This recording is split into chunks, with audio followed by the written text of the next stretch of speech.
आपल्या सर्वांचं स्वागत आहे. आज आपण पाहणार आहोत आपल्या हिंदू धर्मामध्ये तुळशीला एक अनन्यसाधारण असं महत्त्व आहे. त्यामुळे प्रत्येकाच्या दारात अंगणात आपल्या इथे तुळस असते. परंतु तुळस सुकल्यावर त्याचे काय करावे हे खूप जणांना माहीत नसते. तर त्याबद्दल आज थोडक्यात आपण माहिती पाहणार आहोत.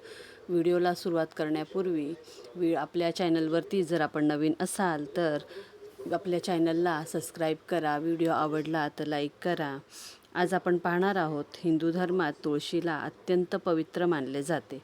परंतु जेव्हा तुळशीची रोप सुकते तेव्हा त्याच्या काड्या काष्ठ फेकून न देता त्यापासून आध्यात्मिक उपायांसाठी काही वापर केला जातो, तो आपण आज पाहूया. सुकलेल्या तुळशीच्या काठीपासून दिवा लावणे हा एक अत्यंत शुभ आणि प्रभावी उपाय मानला जातो. तुळशीच्या काठीचा दिवा लावण्याची काही विशेष पद्धत असते, ती आज आपण पाहूयात.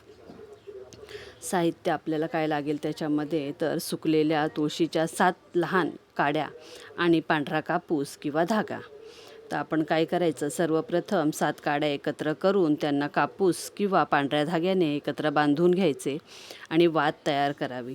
ही वात शुद्ध तुपात भिजवावी.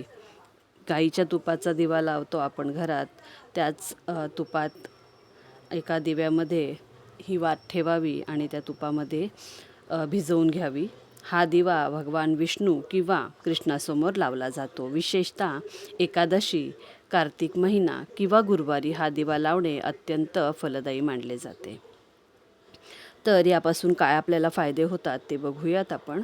तुळशीच्या काष्ठाचा दिवा लावल्याने घरातील नकारात्मक ऊर्जा नष्ट होऊन सकारात्मक ऊर्जा येते. असे मानले जाते की या उपायामुळे गरिबी दूर होते आणि घरात सुख समृद्धी येते. लक्ष्मी माता आणि भगवान विष्णू यांचा आशीर्वाद प्राप्त होतो.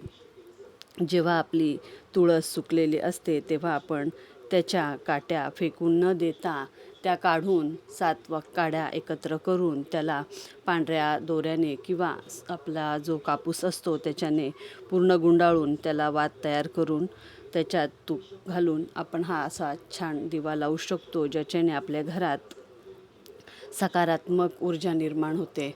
त्याचप्रमाणे जो व्यक्ती भगवान विष्णूसमोर तुळशीच्या काठ्यांचा दिवा लावतो त्याला मृत्यूनंतर विष्णू लोकाची प्राप्ती होते, असे शास्त्रात सांगितले आहे. पद्मपुराणानुसार तुळशीच्या काठीचा दिवा लावल्याने व्यक्तीला अनंत पुण्य मिळते आणि अनेक जन्मांच्या पापापासून तो मुक्त होतो. घरातील वातावरणात शुद्धता निर्माण होते आणि वास्तुदोषाचा प्रभाव कमी होण्यास मदत होते. म्हणूनच सुकलेली तुळस कधीही कचऱ्यात फेकून न देता त्याचा शुद्ध तुपाचा दिवा घरात लावणे हे अत्यंत शुभ मानले जाते.